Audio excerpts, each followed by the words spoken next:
If you're like me, you were not excited to see this video title show up in your feed. On several occasions when I started writing this script, I wondered why I was making a video about the Just Cause series. But I had to remind myself that it's because I've actually spent quite a few hours playing these games over the years. Like, Just Cause 3 came out in 2015, and it was fine. I apparently played a decent amount of it, but I only know that because Steam told me so. I just don't remember much of it. And that's because Just Cause is a series that no one loves, but I think a lot of people like enough. And it pains me to see all the things that it gets right while also being completely forgettable. I figured we wouldn't hear much about the series for quite a few years, but surprise, Just Cause 4 came out last month at the request of absolutely no one, and is a shining example of a game that didn't need to be made. Sadly, this truly is a series of diminishing returns, because since the second game, it's made zero significant changes that help define it in the sea of open world games. But I also think core design and gameplay changes could make these titles more than just a bunch of explosions in an empty world. And that is why I'd like to discuss how to fix Just Cause.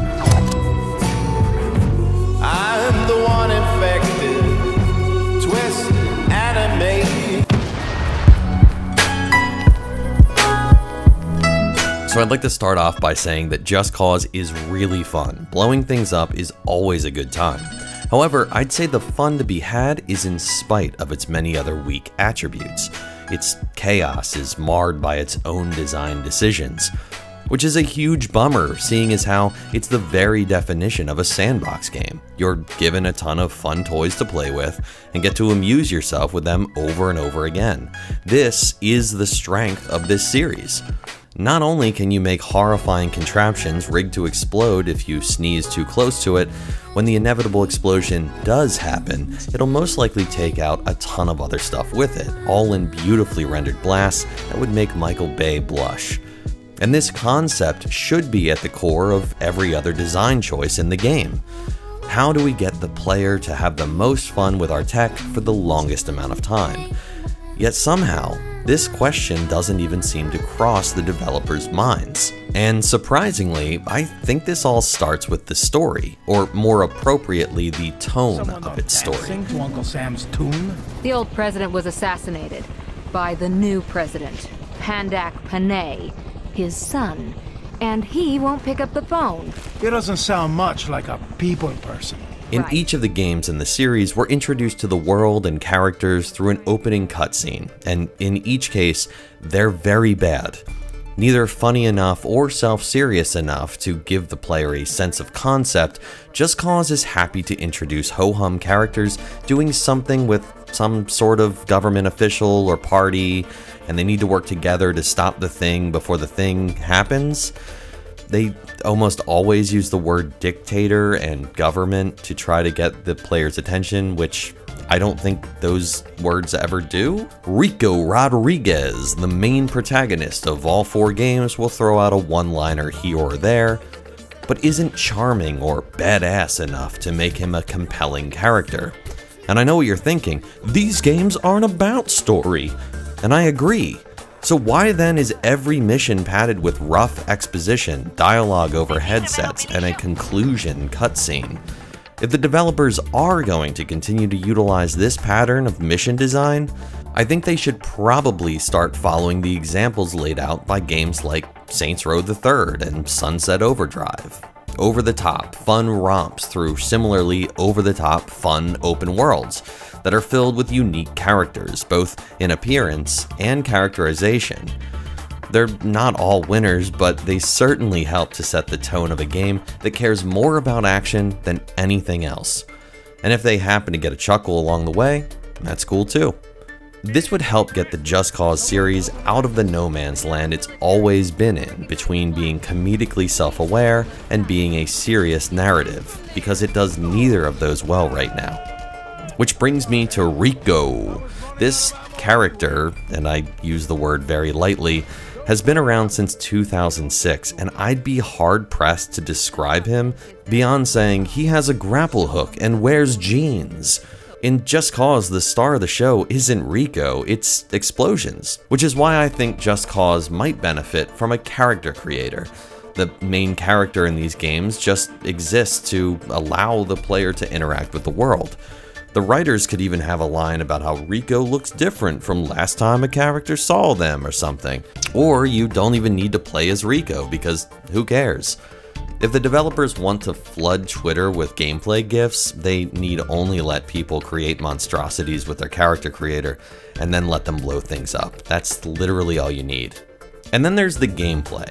The tools that these games give you with which to interact with the world are excellent. Quick filling helium balloons that lift, rocket mines that send things flying, and the all-important grapple and wingsuit.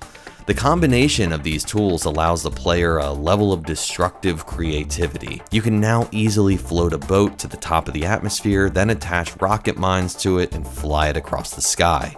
A series that used to be just about explosions and wingsuiting around has quickly become a physics playground, which is awesome. The series really does give you all the tools you need to have an incredible time, constructing crazy contraptions and seeing what happens when you touch them. Here's the thing though, and I'm far from the first person to point this out, the shooting mechanics in the Just Cause series are not good. The combination of enemies barely reacting to getting shot mixed with the very aggressive auto-aim makes it feel less like combat and more like breezing your cursor over a group and holding a trigger until they stop moving, which I guess is combat, but it's not engaging. The guns also sound and feel super weak, and the amount of on-screen prompts that appear when you find a new weapon feel like organizing an inventory in a super clunky way. The problem I see is that the developers of Just Cause don't seem to know that the shooting mechanics are bad. Shooting dudes seems to take center stage more often than not, with entire missions being devoted to shooting, finding and pushing a button, and then shooting more. Just Cause gives you incredibly interesting toys to play with, and then tasks you with the most boring missions which take advantage of none of them. More on that shortly because I want to keep talking about the guns for a minute. I do think Just Cause would be a better game with fewer fodder enemies and much less shooting. But I also see the merit in the feeling of shooting at an explosive rig contraption and watching it all explode. So if you do keep the guns in the games, it would probably be more fun to have them more outlandish. What if you could use a weapon where you could point at any object in the game to set it as ammunition and then just fire away from there? Like instead of bullets, you could launch red barrels or even cars. Taking this a step further, maybe instead of setting attributes for the rocket mines, a gun could be used as a tool in the process. So you could set a bunch of mines and then set the length of the rocket blast or something by shooting it with a mode of the rifle. You could build contraptions and easily set attributes of the mines by painting your cursor over them. I don't know, it's just a few thoughts off the top of my head, but I think all of this would be much more fun. As you may have noticed, I'm more concerned about controlling the chaos and explosions within this series, but I think most people end up playing these games like I do. Rather than pursuing story missions, players are content to just play with all the tools we've been given to destroy things on bases until we get bored and move on to something else. Which actually brings me to my main problem with the Just Cause series. Just Cause has some of the laziest mission design I've seen in a $60 retail game. Yes, the missions are boring and generic, and are absolutely the worst part of any of these games. I think we all know that. But I think the design is so lazy because the developers didn't come up with problems for your equipment to solve. You have this crazy arsenal of physics-based tools, and most of the missions end up being escorts, shooting galleries, driving sections, or a combination of all of these. So you end up starting a mission with a bland setup given to you by a bland character. You're then off to do basic fetch quest style things. Maybe you'll hear the character in your headset as you do it. Then you do the thing, maybe there's a hiccup in the plan and the character, usually with a terrible accent, which I'm not going to imitate here, will say, "Oh no, we need to do this other thing first now, Rico," which you'll then do, and then it's a bland mission end cutscene. And the whole time, Rico is delivering garbage one-liners, and not like good, bad one-liners, like cringy crap one-liners. Or you'll have to bring me back in a dog food can. You can play with the physics and try to do interesting things within these missions, but if the only goal is to hit a button or drive a vehicle from one location to another while shooting a few people, playing with the fun aspects of the game world actually becomes a huge disservice to the player. The game wants you to play its missions as straightforward third-person shooter quests. Shoot guys, drive car, shoot other guys, repeat. I think the primary goal of both story and side missions should be to utilize the equipment the player is given, to introduce problems that need to be solved with player ingenuity and creativity rather than gunplay. And I want to make it clear, changes to mission focus won't take away from the player's ability to just play around with the physics and blow stuff up at the bases. Rather, it would give interesting sets of challenges that could be tackled in a variety of ways. Like maybe there's a mission where you need to get a few indestructible llamas from one place to another. All you have around you is a scrapyard of material and a few vehicles. You could tether together a box and put the llamas inside it, then strap the whole thing to a vehicle. Or you could tether the llamas directly to the side of the vehicle and drive them to the goal. Hell, you could strap gas tanks to them in a long chain and rocket them off towards their goal. Maybe missions are graded on how few materials you use, so you're encouraged to find interesting ways to solve the problems. And if the developers still feel strongly about keeping the guns in the game as they are currently, maybe you need to take down an enemy stronghold without guns entirely as one of the mission types. My point is that the developers have built this amazing playset, but don't give you fun playset inspired goals, and I think that's a huge missed opportunity. So now you've got a more playful tone with a more playset style mission structure and little to no emphasis on bland gunplay. These are just general thoughts without much brainstorming, but already we're starting to see a totally different game that is more about chaos and blowing things up than ever. You know, the reason people like these games. So anyway, let's bring it all together with my pitch. Setting-wise, it might be interesting to play as a created character on an island that Rico Rodriguez, the jean-wearing cool guy, has saved from a dictator. The people on this island see him as a hero, obviously, and take after his approach to wingsuiting and grappling as a cultural way of life.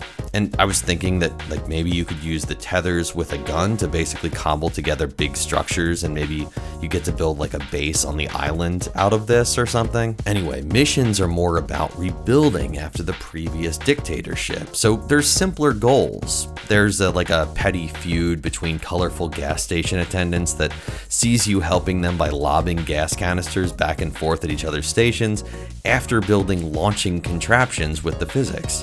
It's lighthearted even though there's like massive explosions happening all the time. There's a skeezy used car salesman type guy who had his whole car lot washed away from a landslide, so he tasks you with building a giant slingshot to throw his cars back to a lot for some reason. Maybe there's these different factions that spring up, like all silly and zany, like a traveling group of ice cream men or crepe makers, and they want to take over the island, and you want to help keep the peace, so you're helping / hurting them with their bizarre mission requests. They have bases now too, so there's a good opportunity to destroy their bases with your car shooting gun, for instance. And then maybe it turns out that all these factions, like the dog groomers and bronies, are actually working together and unified under one man's quest for power. That man? Jean-wearing bad guy Rico Rodriguez. He's been corrupted with power and now has a character quirk where he's always trying to find a way to say the words "just cause" and then look at the camera, which, you know, could be fun. Oh, and the game is just called Just Cause because it's kind of a reboot. The trailer could start with its current brand of boring with text on the screen that says "playtime is over" or something equally cringy, and then the grappling hook like pulls the words "is over" away and spray paint comes in and writes "has just begun," making it clear that it's more like playful, it's more fun. I could keep going here, because I've spent more time in the last week thinking about Just Cause than maybe ever. But what it all comes down to is this is a series with a bunch of potential. The chaos and explosions, along with the unique traversal mechanics, make it so much fun when it works. Even as I recorded gameplay for this video, I ended up playing way more than I needed to. But the overall tone and design needs a lot of work to become something actually memorable, to have heart enough to make people love it. And unfortunately, Square Enix wants every game they publish to sell 1 billion copies and then still says it's a sales disappointment when it does sell 1 billion copies, but I still hope this series gets a chance to continue. I hope the developers take a fresh look at it and understand why people like it, and also why people don't love it. My suggestions may or may not improve the game vastly, but I certainly don't think they could hurt, as no one would be upset about it coming back more fun, more bombastic, and crazier than ever. Now that's a just cause, if I ever saw one. Thanks for watching, guys.